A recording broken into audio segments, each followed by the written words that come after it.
Hey guys, welcome to Tuesday stream. Every Tuesday we come out here and show all the cool new books and merch that we got in. So let's jump right into. Oh, by the way, thank you for everyone that came down for free comic book day. It was a blast. We had a great time.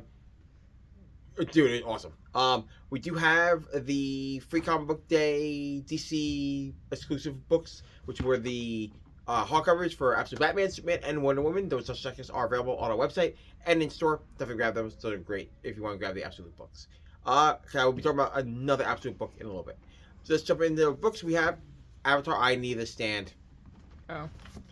Avatar: The Last Airbender, the Kyoshi Warriors. Avatar: The Last Airbender is from Dark Horse Comics. The Kyoshi Warriors is a spin-off warrior class. Thank you so much. Warrior class of women that exist in the Avatar universe. They are based off Avatar Kyoshi, one of Aang's past lives. This is about them traveling and becoming more it's their story while they were traveling between episodes.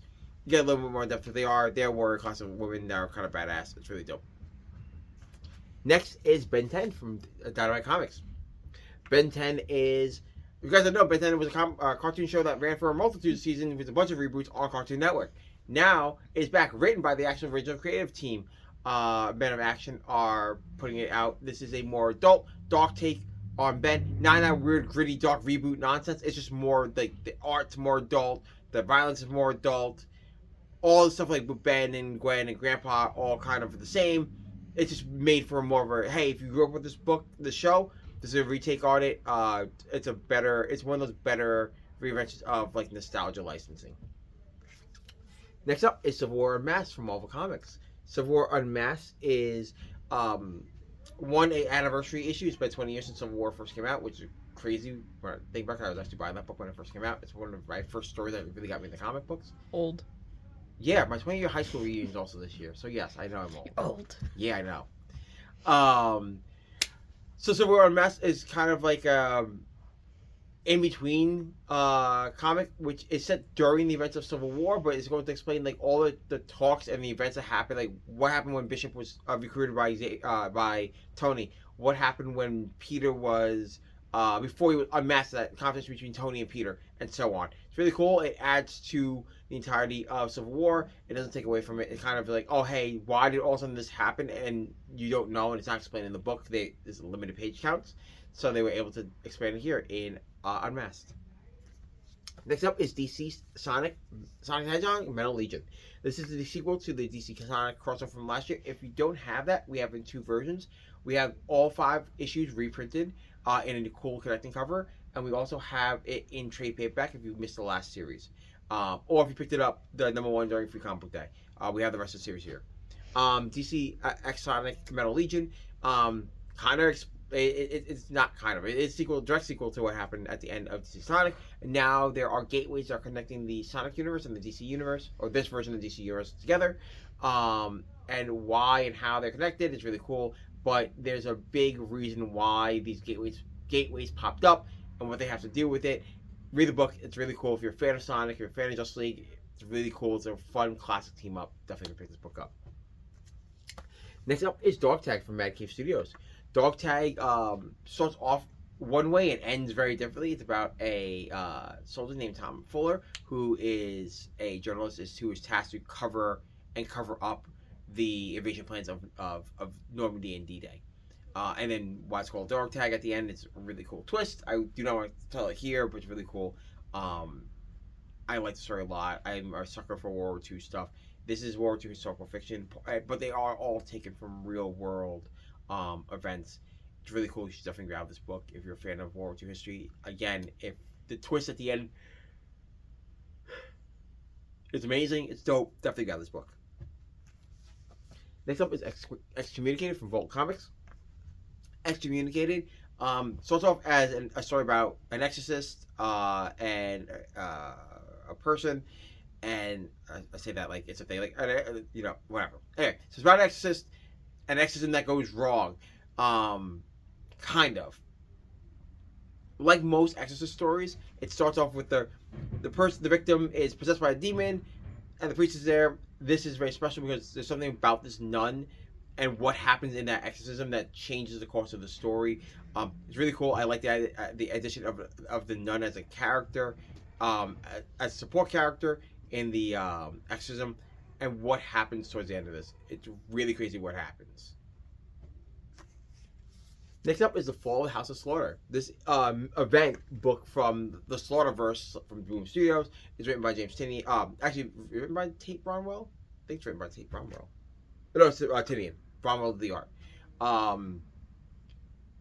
Part of the this is part of the Slaughterverse, which is House of Slaughter, and Something's Killing Children.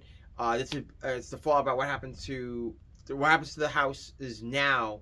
Now that the Great Dragon's dead, and it's kind of like their bureaucracy. You can see a little bit more about the bureaucracy that runs the houses and what happens now that their leader is dead, the Great Dragon's dead, and who's going to protect all the humans from all these weird, like, not toppers. They're not called toppers. So James Tinian uses a kind of mythic monster base in both Something's Killing Children and Department of Truth. I forgot the actual word. Tulpers. That's what it is.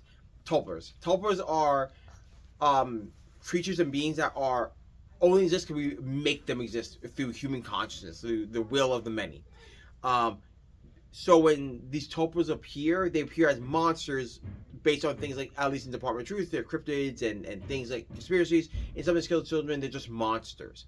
And it's a really cool take. Because now it's protect. I was saying tapas because I'm also really hungry. The tapas. Yeah. I'm not I wish. I wish. Many little bowls of food. So yeah, it's really cool that you're gonna see kind of what happens to humanity now that their houses are falling apart. Next up is If Destruction Be Our Lot from Image Comics. If Destruction Be Our Lot, the phrase actually comes from a speech that Lincoln prepared during his presidency. It's about a robot, Abraham Lincoln, that lives during the end of humanity and what happens now. And how do robots live in a world where there's no humans, and kind of weird and new evolutions of robots that now exist because humans have been gone. It's a really cool take about what is truly humanity and what it means to have a soul and what it means to be human. And what's really cool about this book is that the Lincoln character believes he knows he's a robot, but it's completely based off of Abraham Lincoln, which is really funny to read when you're reading the story about a robot struggling to find his own humanity. Next up is Jubilee Deadly Reunion from Marvel Comics. Jubilee Deadly Reunion is part of the Marvel Voices books, but the difference between a lot of the other Marvel Voices where they have their main characters don't tie into their actual books, Jubilee actually ties back into Uncanny X-Men. It makes a lot of references to what's going on in Uncanny X-Men and what has gone on in her history as an X-Men character, which is really cool. She meets her cousin that we haven't ever seen before, so it's a cool interaction on expanding her character. And what happens when she can finally go back home and deal with her actual her actual family that's living still. Really cool. Explores more of Jubilee. All the X-Men books are expanding with either miniseries or one-shots or the ongoings. Really cool. Definitely grab this book if you're afraid of the X-Men. Next up, it's Astonishing Miles Morales, Spider-Man, The Art of the Twip. Now, it's a lot for me to say. It's Miles Morales Spider-Man, guys. It's Cody Ziegler's story after he was done with his Miles Morales Spider-Man book. And before the next one, this is also what was on Marvel Unlimited and then reprinted in print form. Really cool. It's just Miles, kind of what happened at the end of his last run. If you're a fan of Miles, definitely pick this book up. Next up is She Spawn from Image Comics. Part of the Spawn universe books. This does tie into what's going on in Spawn and King Spawn and regular Spawn.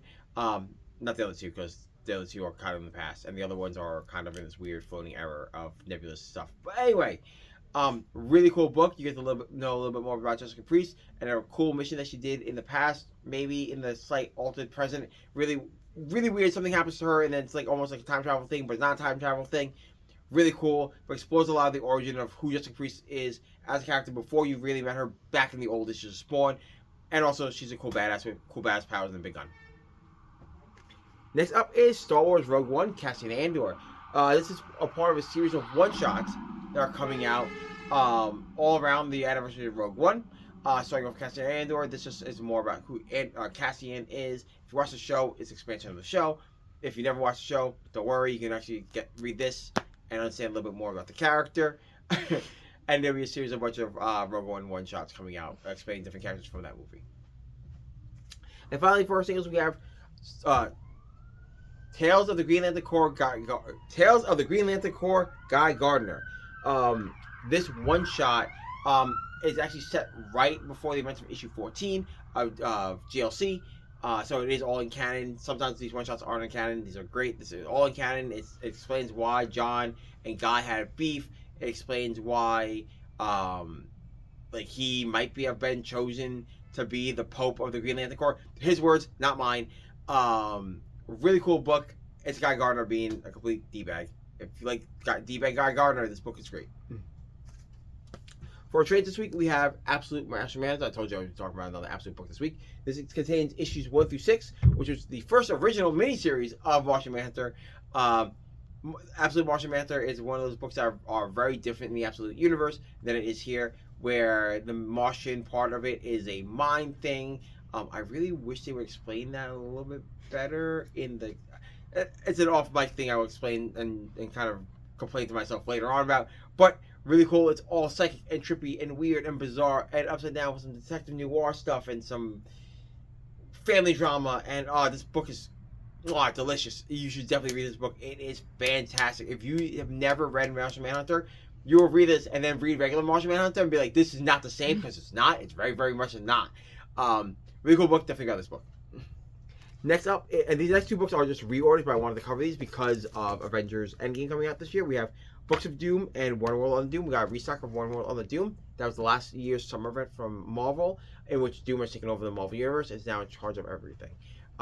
If you want to see Emperor Doom in his form outside of the Secret War stuff and actually in charge of the world, this is the book to pick it up.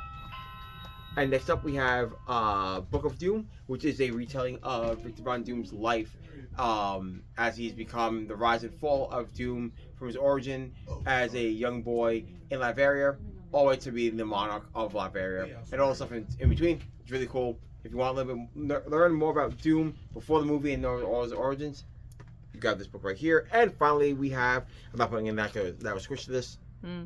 We have Redcoat Deluxe Edition from Image Comics. This contains issues 1 through 14 and some of the material from Geiger, the 80-page special.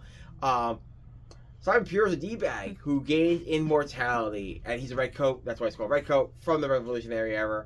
He is the unluckiest, unlikable protagonist I've ever read, and I love it so much. He seems to, and what's really great about this book, it's all about American history and folk tales and how they all intertwine into what America really is. It's really dope. I like a lot. The first arc is him teaming up with oh my god, Albert Einstein, and Johnny Appleseed, and there's a bunch of other cool people that are not like either folklores or real historical figures, and then not including the cool characters that Jeff Johns and the crew created that live in the universe also. Really dope book. You should definitely pick this up.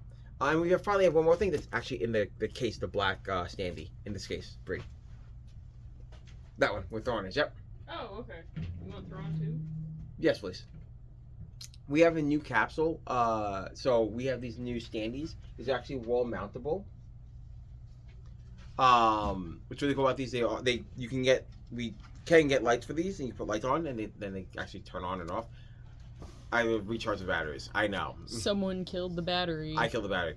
But they're cool. They're wall mountable. Actually, one of our customers made these for us, so we actually have a couple of these in stock, so you can definitely grab them. You can load up your figure, hang these on the wall, display them in a cool different way.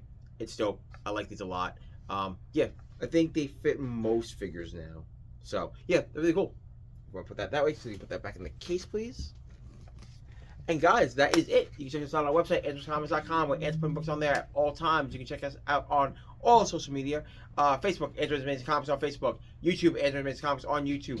Instagram and X, Androids_comics and Androids Comics on those platforms, respectively.